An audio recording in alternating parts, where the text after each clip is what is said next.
Hello dear students, I am Prabhat Dubey, your BST teacher from LPM Public School, Gola Bazar. Yesterday we discussed about the 8th principle of Henry Fayol, that was centralization and decentralization. Today we will discuss about the 9th, 10th, 11th and 12th principle. The 9th one is principle of scalar chain. This principle says that generally the communication, any message that is to be forwarded to the junior level or upper level should pass each and every hierarchy level. If the lower labor class or any subordinate person want to communicate with the topmost person, the message should go with the hierarchy level. He will transfer the message to his next level senior, then he will pass to the other level that is superior to him. In this way, the message will go to the topmost level person that is available in the particular business group or organization. But sometimes if the case is urgent, if the message is very important to pass to the chairman or the topmost person in a very short span of time, then this hierarchy is not to be followed. Any person in the organization, whatever his post is, whatever his authority and responsibility is, he can directly communicate with the topmost person or any middle level management person.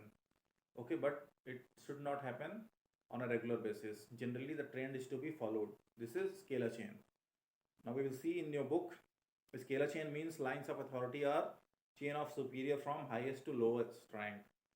Fayol insists that this chain must be followed strictly in the organization. Okay, Fayol imbibed this principle and he just practically saw the impact of these principles in his organization. Then he devised all these principles and it was widely accepted. He says that every information must pass through every key of the chain. No skipping of anyone should be allowed. And he made a scalar chain in a triangular shaped structure. The topmost level is designated as A and there is two arms, and each arm B, C, D, E, F, and in the next arm L, M, N, O, P is mentioned. These are showing the hierarchy level. As you go up, the number of people who are appointed at that particular level go decreasing. As you know that if you go up in the hierarchy, the number of people who are employed go less, and if you go down, because you need a lot of workers, a lot of supervisors, but you don't know so many middle level managers. The number of middle level manager is very less, and at the topmost level, it is a single person who is dealing with all the company affairs. So there is only one person at the top, and the highest person that are possible in any organization are at the base. That is the lowermost level. Okay, so he says that if E want to contact with O, he has to move according to the sequence. E will pass message to D, D will pass to the C, C will be passing to B, and then the message will be reaching the topmost level A.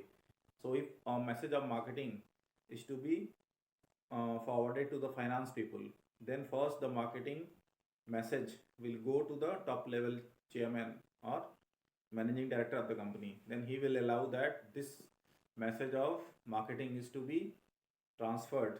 It is appropriate to provide the finance team this information. Then from the topmost level, it will reach to the desired level in other department, other division. Okay, so there are positive effects of this principle. Systematic flow of information is there. No communication gap in the organization. Sometimes it happens that if the lowermost people is directly contacting the top level people, the middle level management or the people who are in the middle of the hierarchy are not aware of the problem or the issue that is resulting in that organization. So this scalar chain makes it happen that each and every person who is involved in the hierarchy are aware about, and they are given proper chance to handle that issue. And if he is not capable enough, efficient enough to deal with that situation, then he will pass the message to his next level senior. He will deal with the issue, and if it is required, then he will pass the message to the next level senior. Okay, so you understood the importance of this scalar chain. Next is Principle of order. Principle of order does not mean command. Here order means agreement of men and material. That is a fixed place for everything and everyone in the organization.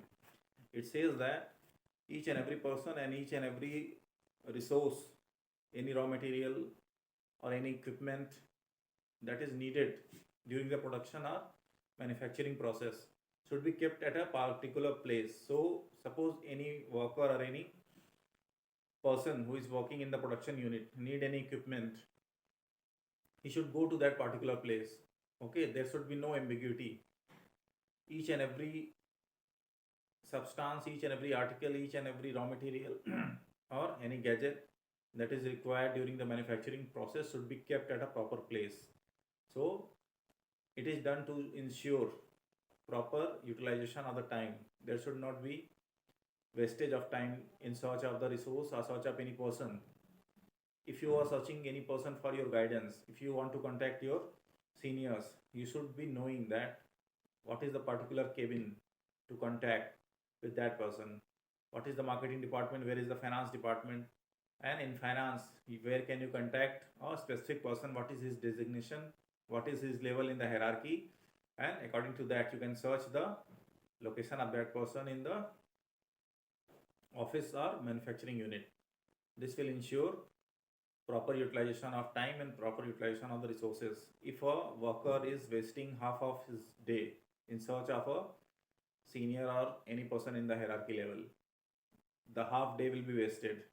He can spend the half day in increasing the productivity of the company. So if suppose if 20 people in an organization of 500 people are wasting their time daily in searching of any tool, any resource or any person, then you can see that what will be the level of productivity.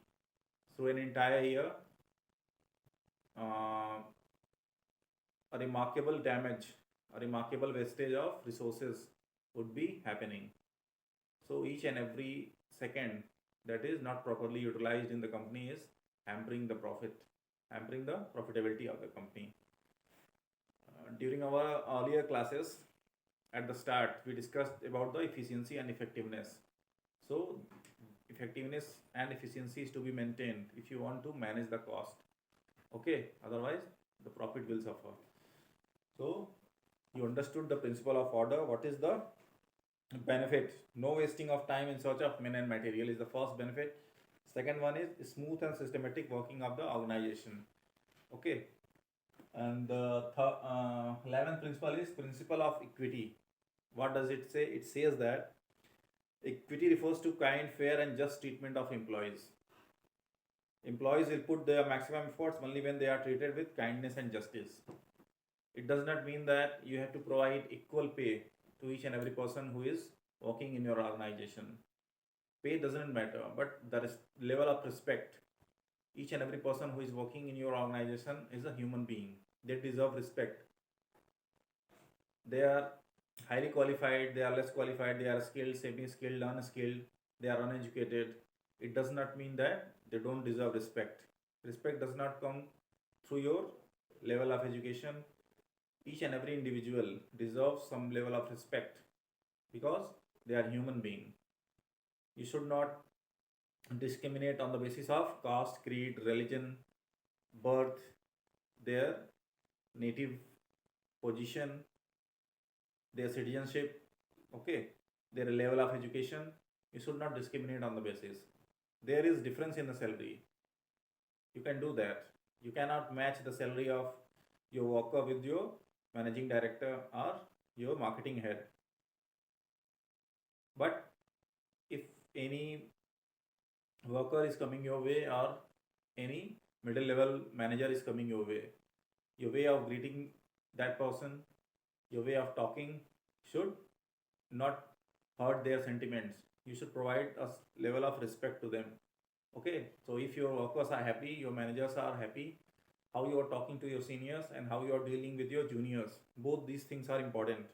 Okay, so you should always, any person who is working in any organization should always ensure that your behavior and your words, your communication should not hurt the sentiment of any person. let him be senior or junior, it doesn't matter. If anyone is junior to you, है ना, it does not mean that you are free to offend him. You can insult him anytime, है ना. If you are doing this, means you are egoistic, you are just violating the norms. Any constitution or any company law does not allow the senior to exploit the juniors. The juniors are there to follow your orders. Only when you are giving them proper respect, you are taking proper care of them.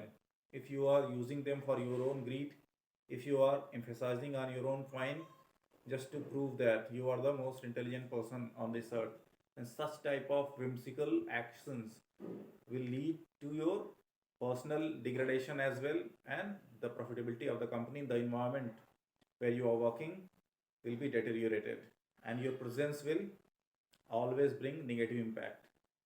Okay, so each and every person who is working in the organization should always carry a balanced mind. You should not come with any pre-mindset. You should not violate any law. है ना? You should be always taking proper care of the sentiments of your colleagues. You should give them proper respect. If you're not doing this, means you are compromising on the standards. You are ready to just compromise on the profitability of the company. You are not doing justice with the authority and responsibility that is provided to you. So what does happen when each and everything is in order? The juniors and the seniors are in cordial relation with each other. The employees get satisfied. If there is no grievance in the employees, they are happy with the behavior of their seniors, and the seniors are also getting proper respect from the juniors, then the atmosphere will be very healthy, and the profitability, the proficiency, efficiency, and effectiveness of that company will increase. Motivate the employees and boost up the morale of the employees. If the seniors are motivating the juniors, they are taking proper care of them, they are taking good care of their salary, their promotion. Okay, each and every grievance that is coming their way are being handled in a proper manner, then the worker will always do all the work that is being given to him with a sense of gratitude. The dedication level, the perseverance level will always go high if the worker is satisfied. If grievance is there, the person is not satisfied, he will underperform always, and the profitability will suffer. The next and last topic of our interest today is stability of tenure of personnel. Even if the person is working in a private limited company, it does not mean that at any point of time, and even for a single mistake, you can fire him. If you are appointing him and he is not doing any severe damage, if he is trying to do the work in a significant manner, he is following all the rules, all the orders in a proper manner, and he is dedicated to achieve the objective of the company, he is abided by the law, then you should not terminate him. And even if there is need to terminate any person who is not acceptable in the company, whose behavior is not acceptable, there is a proper guideline to terminate that person. Even if you are appointing someone and you are not taking proper care of that person, it will always result in the grievance. If you are appointing someone, you have to take proper care of that person. If you are just transferring that person from one branch to another branch, or one department to another department, you are not giving him proper time to settle down in the atmosphere, that will always hamper with the profitability of the person. The mindset of that person will be impacted in a very negative manner. Okay, as we know that in manufacturing companies there are different types of working environment, and there are shifts. 8-hour shifts are there, 3 shifts in 24 hours. So you should, if you are appointing a person who is suffering from any disease, or who is hearing impaired, whose vision is not clear, and you are giving him night duty shift from 10 p.m. to 6 a.m. If a person is going through any mental problem and you are giving him a shift in night, he will not be able to perform well. If you are appointing a person who is 55 plus at the night shift, it is not appropriate. So any person who is dealing a team, who is leading a team, should always take proper care of his team. If you are head of the team, it does not mean that the team members are your slave. You can do anything with them. A team is just given to you because you have proper experience, proper education to provide them proper motivation. You can help them in achieving their desired objectives. Okay, if you are senior, you should not think that you can do anything with your team. There is rule, there is democratic principle for each and every person, whatever his position and hierarchy level.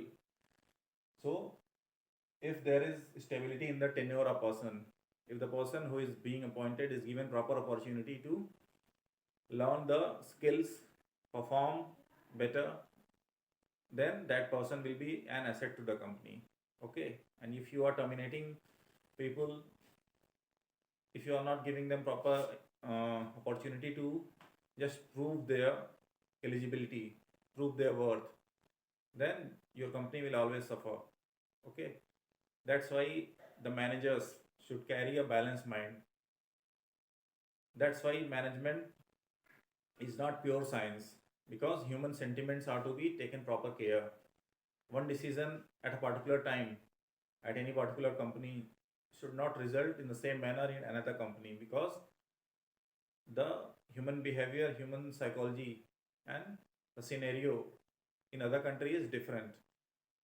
Okay, so the manager always takes care of the situation, what is in the root of that situation, what in that issue, and then takes the decision according to the situation. Okay, so we are ending this discussion.